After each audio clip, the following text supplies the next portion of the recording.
fazendo uma prévia, na verdade eu diria que até ele já pregou, né? Com tudo aquilo que exatamente o texto que eu escolhi, o Joelson me deixou livre aqui para falar, mas eu escolhi justamente esse texto que narra este momento, Jesus chegando aqui em Nazaré. Mas eu tenho ainda algumas observações que nós vamos fazer aqui. Então, a palavra diz assim, o texto é Lucas, e aqui no capítulo 4, né, e 14, verso 14 em diante, diz assim: então, pelo poder do Espírito Santo, voltou Jesus para a Galileia, e a sua fama correu por todas as terras em derredor, e ensinava nas suas sinagogas, e por todos os era louvado. E chegando a Nazaré, onde fora criado, entrou num dia de sábado, segundo o seu costume, na sinagoga, e levantou-se para ler. E foi-lhe dado o livro do profeta Isaías, e quando abriu o livro, achou o lugar em que estava escrito: o Espírito do Senhor está sobre mim, pois que me ungiu para evangelizar os pobres, enviou-me a curar os contritos de coração, a proclamar liberdade aos cativos e restauração da vista aos cegos, a pôr em liberdade os oprimidos, a anunciar o ano aceitável do Senhor. E cerrando o livro, ou fechando, e tornando a dar ao ministro, assentou-se, e os olhos de todos da sinagoga estavam fitos nele. Então começou a dizer-lhes: hoje se cumpriu esta profecia em vossos ouvidos. E todos lhe davam testemunho e se maravilhavam das palavras de graça que saíram da sua boca, e diziam: não é este o filho de José? E ele lhes disse: sem dúvida me dareis este provérbio: médico, cura-te a ti mesmo, faze também aqui a tua pátria, na tua pátria, tudo que ouvimos ter sido feito em Cafarnaum. E disse: em verdade vos digo que nenhum profeta é bem recebido na sua pátria. Em verdade vos digo que muitas viúvas existiam em Israel nos dias de Elias, quando o céu se cerrou por 3 anos e 6 meses, de sorte que em toda a terra houve grande fome, e a nenhuma delas foi enviado Elias, senão a Serepta de Sidom, a uma mulher viúva. E muitos leprosos havia em Israel no tempo do profeta Eliseu, e nenhum deles foi purificado, senão Naamã, o sírio. E todos na sinagoga ouviram estas coisas, se encheram de ira, e levantando-se, o expulsaram da cidade e o levaram até o cume do monte em que a cidade deles estava edificada, para dali o precipitarem. Ele, porém, passando pelo meio deles, retirou-se.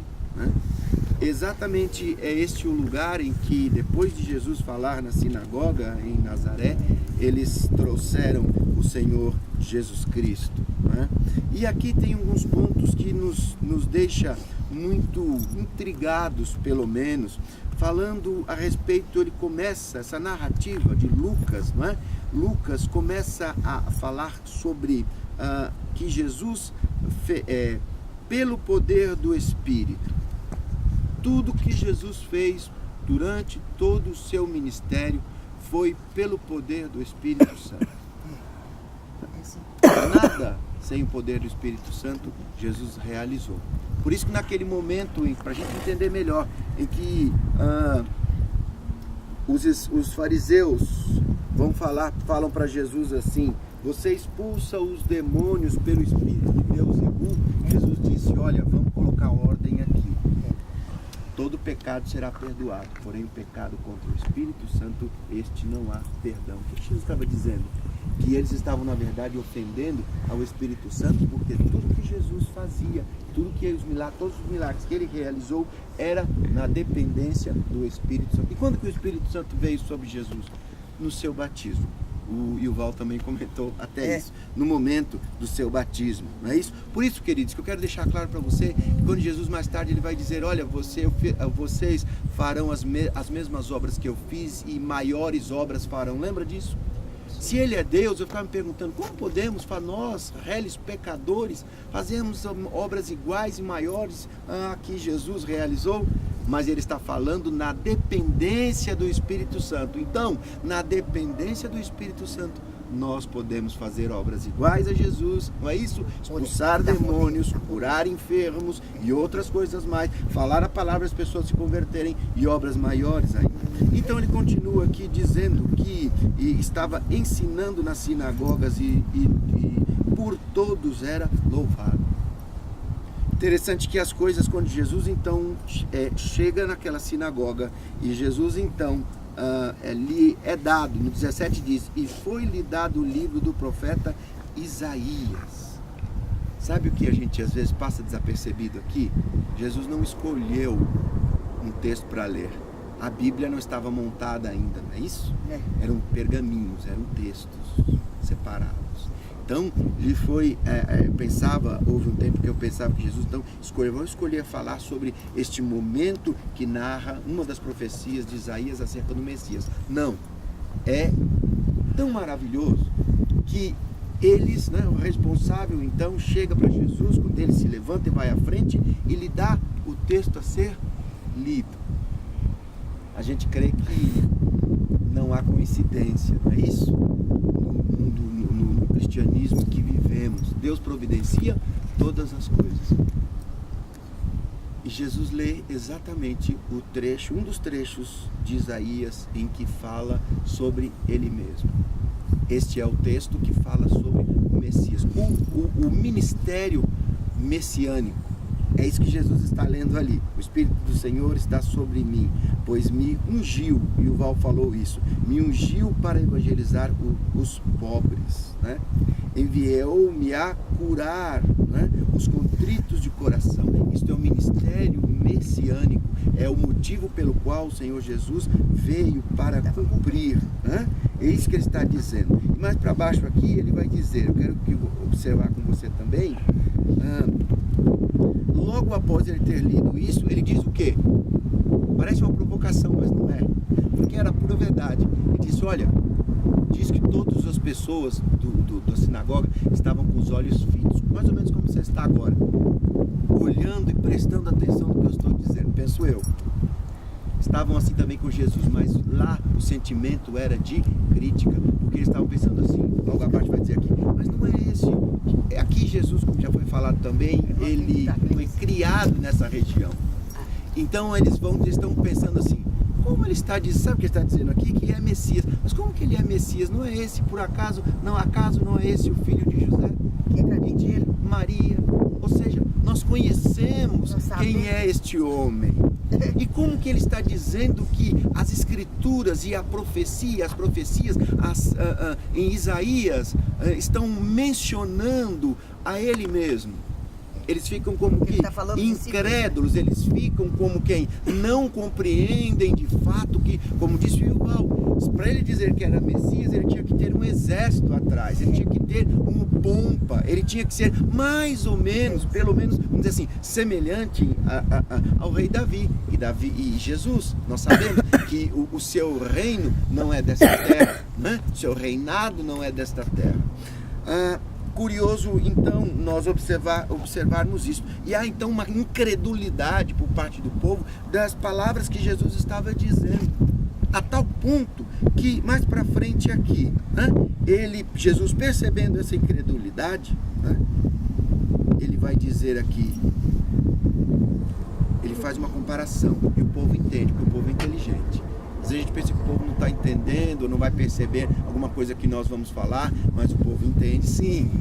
É um pouco de presunção pensarmos assim.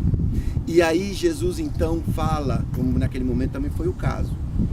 Jesus então diz a eles conta a história que já era tão conhecida deles. Fala, olha, o profeta Elias, ele vai, outras viúvas estavam necessitadas também, mas ele é enviado a Eliseu, Da mesma maneira, outros homens eram leprosos, inclusive em Israel naquele tempo. E interessante que vem Naamã, que era de onde? Da Síria, né? O comandante, o general Naamã, vem da Síria para ser purificado por Eliseu aqui. O que Jesus está falando? Está concordando com o que ele disse agora há pouco. Olha, o profeta não tem honra senão na sua própria terra. Vocês não me honram porque vocês me conhecem, em outras palavras, e vocês acham que eu não sou capaz de fazer essas coisas, e nem tampouco de ser o Messias. Eles entendem o que Jesus estava dizendo, não é? Então diz que eles pegam a Jesus, o expulsam da sinagoga e o trazem para cá. Queridos, mais uma coisa eu quero observar nesse texto aqui. Quando Jesus diz que lê esta palavra acerca dele mesmo em Isaías, né? Se nós prestarmos atenção quando ele diz em outro momento, eu sou o caminho, a verdade e a vida. São as três portas do templo. Sabe o que Jesus está dizendo? Eu sou Deus. Porque ser Messias não está desassociado, não está divorciado de ser Deus. Então quando ele disse também, eu sou o caminho, a verdade e a vida, ou em outro momento ele diz àquele paralítico, toma os teus pecados estão perdoados, toma o teu leito e anda. Ele também naquele momento é criticado pelos mesmos, porque ele fala, quem é capaz de perdoar pecados se não há somente Deus? Então Jesus diz, qual é mais fácil dizer? Você está curado ou perdoados estão os seus pecados? Aí Jesus completa, porém eu disse, perdoados estão os seus pecados, para saberem que só que Deus, o Filho do Homem, é capaz de perdoar pecados. Por quê? Porque tudo isso é igual a ser Deus.